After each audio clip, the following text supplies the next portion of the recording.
Growing this was so easy it's not even funny. It's red cabbage microgreens. It's rich in vitamin C, K, E, and A, and minerals like calcium, magnesium, iron, and potassium. We're going to start you with the harvest, and then we'll break it down, clean everything up, and replant it. We're going to teach you everything you need to know because we don't want you to grow it just once. We want you to do this over and over and over again. So we're going to walk you through the whole process. Now, my self-watering adapter makes this pretty much set it and forget it. After planting, I didn't do anything. You can see here, we used sand. And all of this grew in less than a week. The adapter works with the normal mason jar, which pretty much everyone has. These are on sale right now in my Etsy shop. Buy one, get one free. There's hundreds of you out there growing just like this. You can see the jar's about empty, and we've got us a nice crop. Worked out perfect. So let's put one of these together. See, I've showed you in different videos how to use sand with glass containers and little tiny plastic containers. Those worked well, and I wanted to give this a try. It's a little bigger portion, just in case you want a lot of microgreens. Now you can always plant some of these out into the larger cracky containers and grow them into baby greens.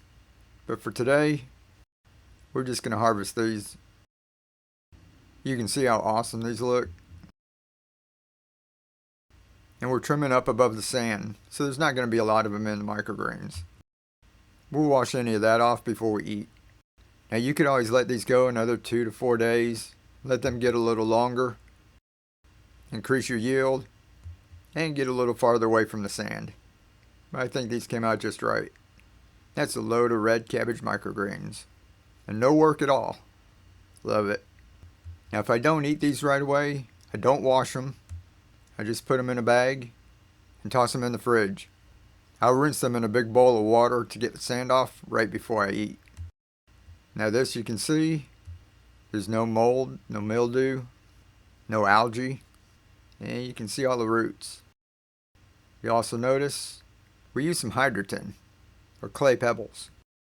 Sand tends to get really heavy and the clay pebbles are a lot lighter.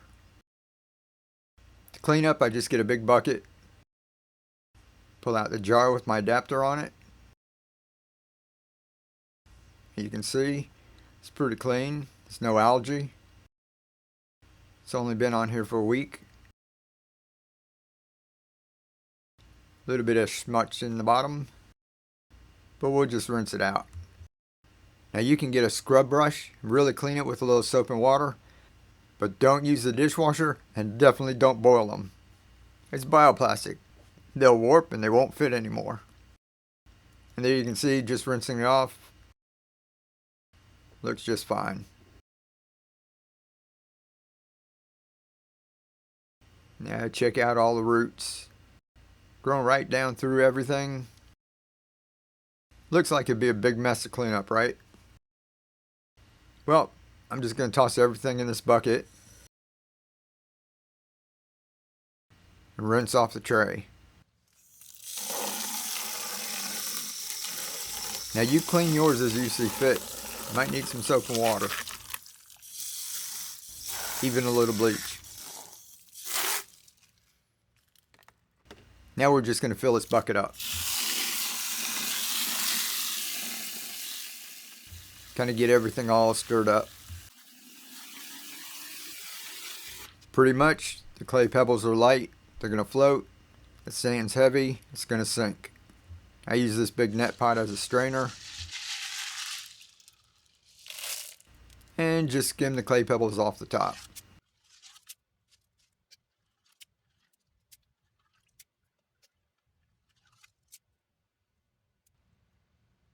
Kind of just stir it up. And bring the rest of them up to the top.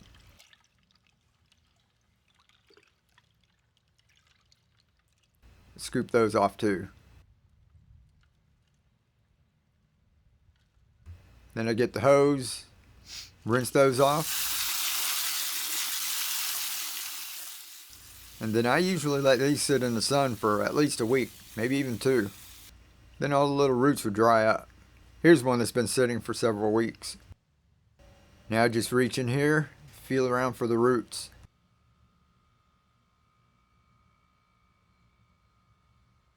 Scoop them all up together.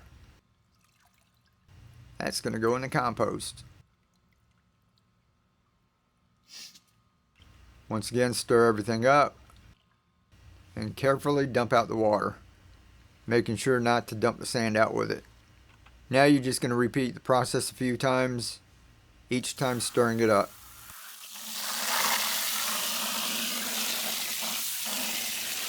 That way the sand sinks to the bottom and the other debris floats to the top.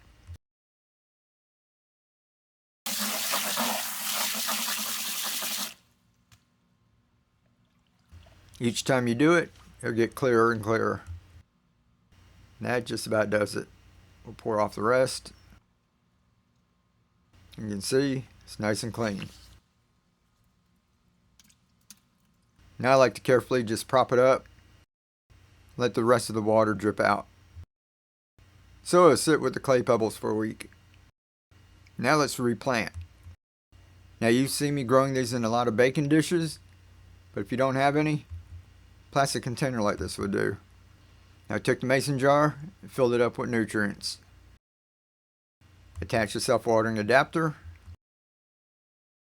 And now we're going to want to pour a little water in the bottom.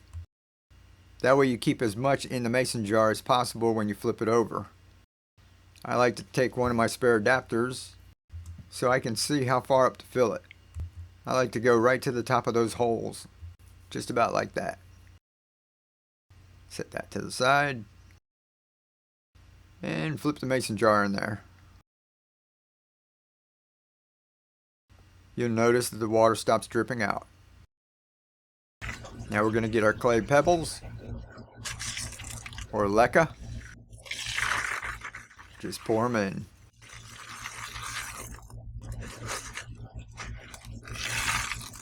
We'll spread them out a little bit. Make sure you get it all around the jar. This will make a nice even layer and allow you to use less sand. Then I start pouring the sand on. I'm just using play sand from the home improvement store. It's cheap and it's reusable. I don't have to wait for it to compost like soil. Now I want to mound this up higher than the top. That way it'll wick some of the liquid, but it won't be oversaturated or be sitting in a pool of water.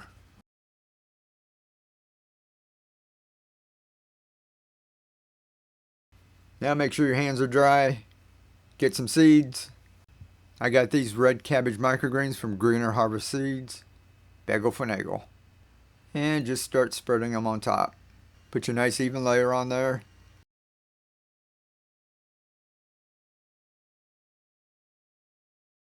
And with the wet sand, you can move them around and reposition them a little.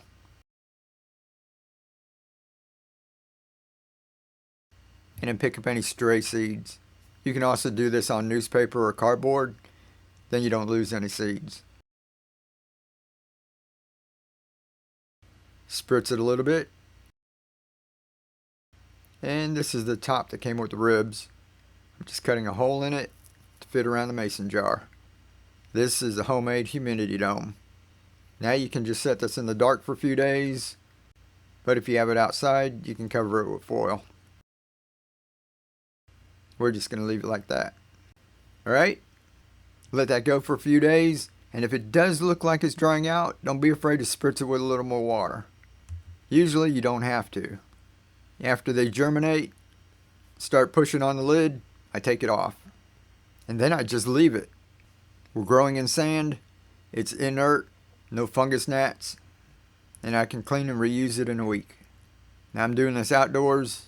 If you do it indoors, you want to put it on a tray or something so your house doesn't end up like a beach. This is so easy, everyone should be doing it.